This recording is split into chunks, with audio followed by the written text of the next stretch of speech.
Everyone, welcome to my channel the creepy horror experience. तो काफ़ी दिन से सोच रही थी कि आपके लिए हॉरर एक्सपीरियंसेस लेके आऊँगी।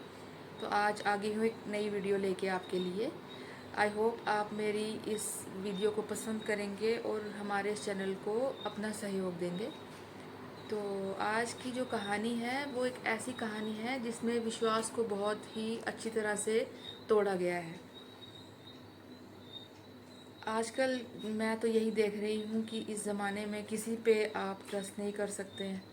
अगर आपने ट्रस्ट किया तो वो आपके लिए बहुत ही जानलेवा घातक सिद्ध हो सकता है। तो आज की स्टोरी इसी के एक एक्सपीरियंस पे आधारित है। ये स्टोरी है हमारे शिमला से। शिमला का एक गांव की स्टोरी है जहाँ पे दो परिवार रहते थे बहुत प्यार से। बिल्कुल साथ साथ में घर था। दोनों की फैमिली में एक मम्मी पापा और बेटा, और दूसरे साथ में जो पड़ोसी थे उनके फैमिली में एक मम्मी पापा और बेटा रहते थे।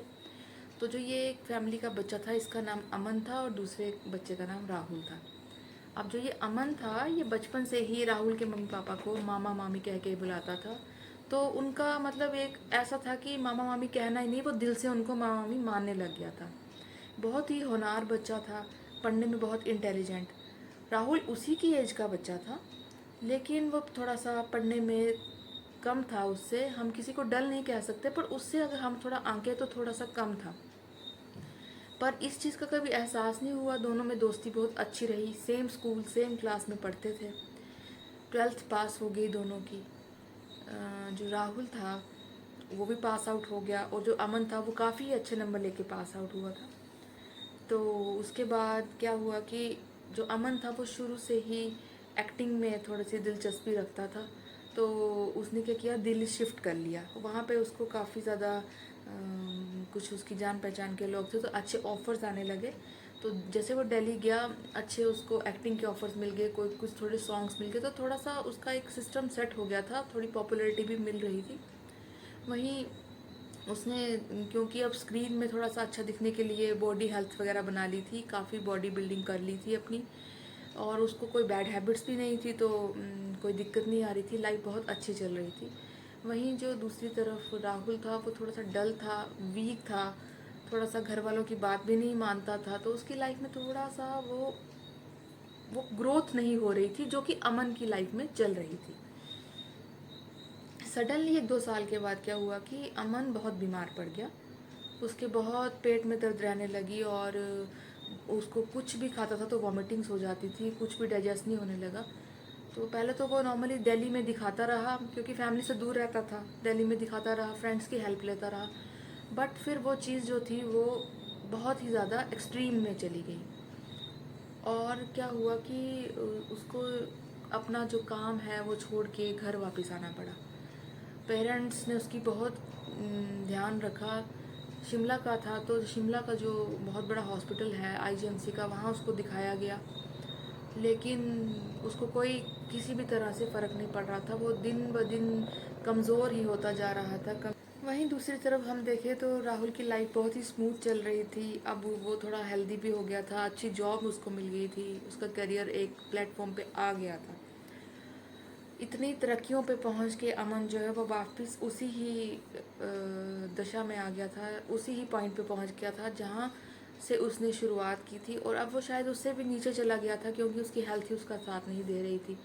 अब ऐसा हो गया था कि वो एक बॉडी बिल्डर टाइप का लड़का जो था, बिल्कुल एक सूखा कंकाल बन के रह गया था। और कोई भी किसी भी तरह की दवाई, किसी भी तरह का इलाज उसको काम नहीं आ रहा था। बहुत ही इलाज कराए गए, दूर दूर तक उसको ले जाया गया। उसके पेरेंट्स परेशान थे, बट उसको कोई फ़र्क नहीं पड़ रहा था। एक दिन वो रात को रूम में सोया हुआ था, एंड उसको ऐसे लगा कि एक परछाई सी आई, और वो परछाई जो आके है कुछ उसके रूम में एक मतलब कुल्हाड़ी टाइप की कोई चीज़ लेके, कुछ भी ऐसे कोई नोकीली चीज़ उसने ली हुई थी, और उसको लेके वो उसको उसकी रूम की ज़मीन को खोदने लग पड़ी। पहले दिन तो उसको लगा कि उसका एक इल्यूजन होगा, पर सेकंड डे उसे फिर वो शो हुआ। थर्ड दिन फिर उसको ऐसे लगा, तो उसने अपने पेरेंट्स को बताया कि मुझे ऐसे लग रहा है। अब उसकी हालत भी इतनी नाजुक हो चुकी थी, पेरेंट्स भी हार मान गए थे। तो उन्हें लगा कि शायद इसको अपनी मृत्यु दिख रही है, इसको अपनी मौत दिख रही है। तो उसने ये बात, इसी दौरान उसका एक फ्रेंड दिल्ली से आया और उसने बोला कि तुम सब कुछ छोड़ के आ गए, तो मैं तुम्हारा ऐसे हाल पूछने आ गया, उसका पता लेने आया। तो उसने उससे वो बात शेयर की कि ऐसे मुझे दिख रहा है। तो उसके फ्रेंड ने बोला कि कई बार क्या होता है, कुछ चीज़ें हमारी सोच से भी बहुत बाहर की होती हैं। तो ऐसा करते हैं, एक बाबा के पास चलते हैं। तो वो उसे एक लोकल एक पंडित जी के पास जाते हैं दोनों। पंडित जी उस बच्चे को देखते हैं और उसको बोलते हैं कि तुम्हें ब्लैक मैजिक कर दिया किसी ने, तो इसलिए तुम्हें किसी चीज़ का कोई असर नहीं हो रहा था। तो वो जो अमन होता है वो चौंक जाता है, पर एक तरह से उसको तसल्ली आ जाती है कि चलो अब ब्लैक मैजिक का पता लग गया है, मतलब बीमारी का पता लग गया है, वजह का पता लग गया है, तो अब शायद मैं ठीक हो पाऊँ और मेरी ज़िंदगी लंबी हो जाए। क्योंकि यंग एज में किसी को अपनी ज़िंदगी छोड़ने का मन नहीं होता है, कोई मौत की तरफ नहीं जाना चाहता है। तो बाबा जी उसको कुछ प्रसाद वगैरह देते हैं, कहते हैं तुम 8-10 दिन खाओ, ठीक हो जाओगे। बट वो 8-10 दिन तक उसको खाता है, पर उसको वही वॉमिटिंग्स, वही इंडाइजेशन, कुछ नहीं पचना। और अब उसके साथ एक नई चीज़ होने लग पड़ती कि उसको खून आने लग पड़ता है उल्टियों में। तो वो बहुत परेशान हो जाता है। फिर उसका जो फ्रेंड होता है वो उसको बोलता है कि तुम मेरे साथ दिल्ली चलो, मैं तुम्हें पीर बाबा जी के पास लेके जाता हूँ।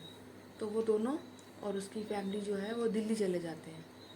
तो अब वो दिल्ली जाके पीर बाबा जी के पास जाता है। वो पीर बाबा जैसे ही उस बच्चे को देखते हैं, अमन को देखते हैं, वो बोलते हैं कि तुम पे तो बहुत ही भयानक काला जादू किया गया है, और अगर तुम्हें आने में थोड़ी देर हो जाती तो तुम इस दुनिया से चले जाते, ये काला जादू तुम्हें अपने साथ ले जाता। अब वो बोलते हैं कि बाबा जी हमें बताइए कि मुझे किसने काला जादू किया है। तो वो बोलते हैं कि मैं ऐसे डायरेक्ट किसी को नहीं बताता हूँ, क्योंकि ऐसे तो कोई विश्वास नहीं करता। तो तुम ऐसे करो, अपने ही घर की कोई कोई जो है मासूम, कोई जो बच्चे हैं 10-12 साल तक के, जो तुम्हें इस बात को समझ के बता सके, पर दिल से बिल्कुल मासूम साफ दिल हो, और बच्चों से ज़्यादा साफ दिल कोई नहीं होता।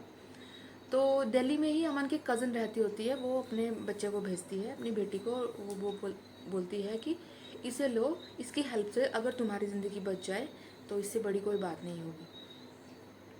तो बाबा जी उस बच्ची को बुलाते हैं और अमन को एक पर्दे में बिठाते हैं, और बाबा जी उसके सामने एक शीशा रखते हैं और बोलते हैं बेटी शीशे से पूछो कि मेरे मामा को क्या हुआ है। जैसे ही वो बच्ची पूछती है उससे कि मेरे मामा को क्या हुआ है, वैसे ही उस शीशे में उसे एक औरत दिखती है जो एक मीठी चीज़ में कुछ मिलाती है और जाके अमन को खिला देती है। तो वो सारा इंसिडेंट वो सुनाती है, और वो बच्ची अमन के घर भी आई होती है। तो वो बताती है कि मामू ये वो लड़की है, ये वो लेडी है, सॉरी, जो कि आपके घर के साथ रहती है, जिसको आप मामी कहते हैं। तो उसकी फैमिली बहुत शॉक्ड हो जाती है कि जिसको उसने मामा मामी कहा, ऐसे ही मतलब वो मामी उसके साथ ऐसा किया। फिर वो बाबा जी बोलते हैं कि वैसे तो मैं बताना नहीं चाहता हूँ, पर कोई इस हद तक तुम्हें नुकसान पहुँचा रहा है, तो मैं तुम्हें बता देता हूँ कि अपने बच्चे की ईर्ष्या में इसने तुम्हारे साथ ऐसा किया। इसने तुम्हारी किस्मत को बदला है, तुम्हारी किस्मत अपने बच्चे को दी और उसकी किस्मत तुम्हें दी, और अगर तुम मेरे पास ना आते तो कुछ ही दिन में तुम्हारी डेथ हो जाती। ये सुन के उसके मम्मी पापा सब रोने लग जाते हैं अमन के। और बाबा जी बोलते हैं कि ये लो चने, और शायद कुछ मीठा देते हैं, कुछ पानी, चने पानी कुछ इस तरह का होता है, कुछ मीठा कुछ गुड़ टाइप का होता है, वो देते हैं। और वो बोलते हैं कि ये लो आप इसको खाओ 5 दिन और तुम बिल्कुल ठीक हो जाओगे, और ये जैसे जैसे तुम खाओगे, जैसे जैसे तुम ठीक होगे, ये बिल्कुल बैक जादू जाएगा और उसका रिवर्स जाके उसकी फैमिली में लगेगा, उस इंसान को जिसने ये किया है, ये जिसकी वजह से तुम्हें किया गया है। तो वो 5 दिन में जो होता है अमन रिकवर करने लग जाता है, खाना उसको अच्छे से मतलब डाइजेस्ट हो पाता है, एक मतलब उसमें ऊर्जा सी आ जाती है, जो उसका मतलब एक निराश जैसे वो बैठा रहता था वैसे नहीं, बिल्कुल हेल्दी फील करने लगता है खुद को। और दूसरी तरफ जो होता है उन मामी जी का बेटा राहुल, वो बिल्कुल अमन वाली कंडीशन में आ जाता है, और देखते ही देखते उसकी डेथ हो जाती है। फिर कुछ ही दिनों में वो जो मामा जी होते हैं उनकी डेथ हो जाती है। तो वो सब समझ जाते हैं कि ये जो थी मामी थी, जिन्होंने ईर्ष्या में आकर अपनी फैमिली को ऊपर दिखाने के लिए, हालांकि सब कुछ अच्छा था उनकी फैमिली में, पर आजकल क्या है, इस सोसाइटी में क्या है, अपने पास सब कुछ होता है पर दूसरे का सुख किसी को देखा नहीं जाता। इसी कारण उन्होंने अपनी मामी ने अपनी हंसता जो खेलती उनकी गृहस्थी थी उसको तबाह कर लिया। अब वो मामी बिल्कुल अकेली रह गई हैं और अब जो है उनसे कोई बात नहीं करता है।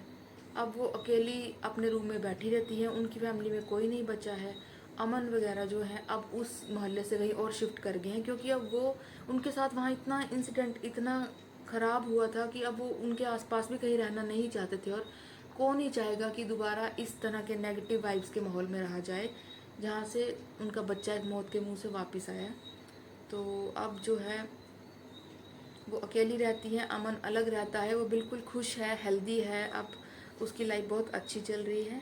तो ये थी आज की एक हॉरर एक्सपीरियंस की स्टोरी जो मुझे भेजी थी अमन ने शिमला से। तो आई होप आपको ये स्टोरी अच्छी लगेगी और इससे हम सब यही सीख सकते हैं कि इस ज़माने में किसी पे भी आंख बंद करके विश्वास नहीं किया जा सकता। बहुत ही चौकन्ने रह के किसी पे विश्वास करें। ये आजकल किसी का पता नहीं है, ये कलयुग है, तो यहाँ किसी का पता नहीं है। कोई किसी का अपना अच्छा सब देख सकते हैं पर किसी का अच्छा नहीं देखा जाता है। तो ये थी आज की स्टोरी। अब मिलते हैं, आप इस स्टोरी को जो है सपोर्ट कीजिए और हमारे चैनल को सपोर्ट कीजिए, तो फिर मैं आपके लिए रोज़ एक नई नई अच्छी अच्छी हॉरर एक्सपीरियंस की स्टोरी लेके आती रहूँगी। बाय बाय, टेक केयर, शब्बा खैर, धन्यवाद।